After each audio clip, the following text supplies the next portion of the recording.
कृष्णाय वासुदेवाय हरे परमात्मने प्रणतः क्लेशनाशाय गोविंदाय नमो नमः।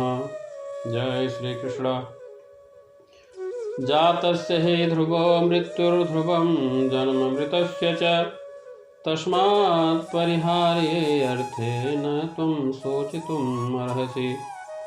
अव्यक्तादीनि भूतानि व्यक्तमध्यानि भारत अव्यक्तनिधनान्येव तत्र का परिदेवना।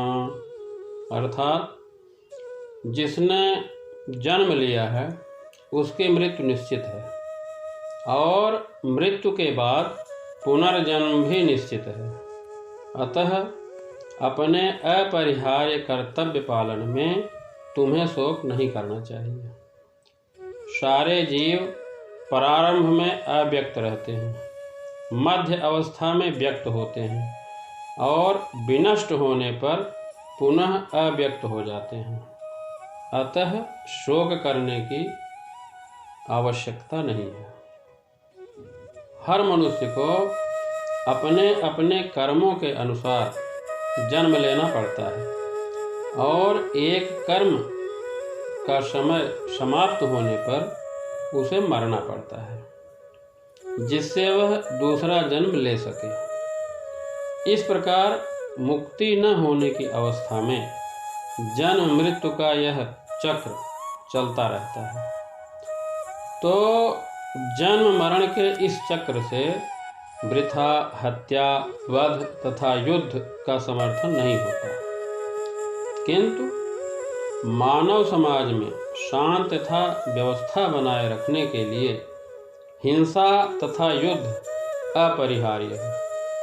महाभारत का युद्ध श्री भगवान की इच्छा होने के कारण अपरिहार्य था और सत्य के लिए युद्ध करना एक योद्धा का धर्म है।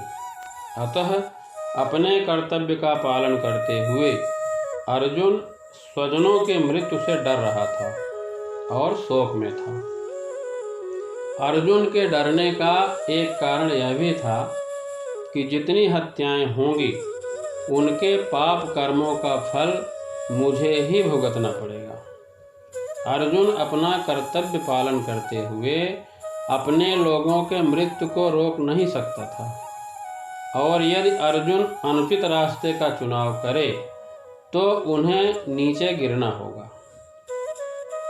जीव का मृत्यु होने के बाद आत्मा अदृश्य हो जाती है और इस अदृश्य रहने की सूक्ष्म अवस्था से ही दृश्य अवस्था आती है। जैसे आकाश से वायु उत्पन्न होता है, वायु से अग्नि, अग्नि से जल और जल से पृथ्वी उत्पन्न होती है। पृथ्वी से अनेक प्रकार के पदार्थ प्रकट होते हैं। एक बहुत बड़ा महल पृथ्वी से ही प्रकट होता है।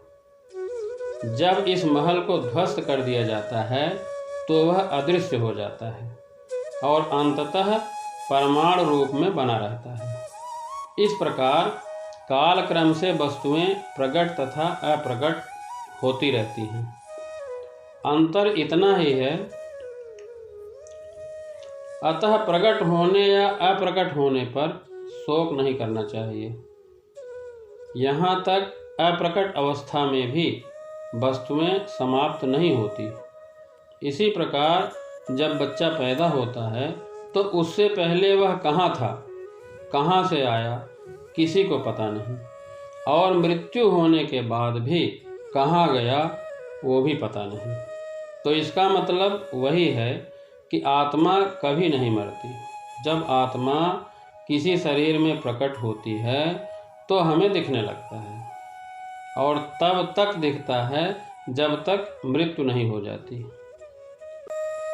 मतलब जन्म लेने से पहले और मृत्यु होने के बाद आत्मा अदृश्य हो जाता है, वो दिखाई नहीं पड़ता, लेकिन आत्मा है, सूक्ष्म अवस्था में रहता है जो हमें दिखाई नहीं पड़ता। तो इस प्रकार प्रारंभिक तथा अंतिम दोनों अवस्थाओं में सारे तत्व अप्रकट रहते हैं, केवल मध्य में वे प्रकट होते हैं। आत्मा शाश्वत है, आत्मा अमर है। यह शरीर वस्त्र के समान है।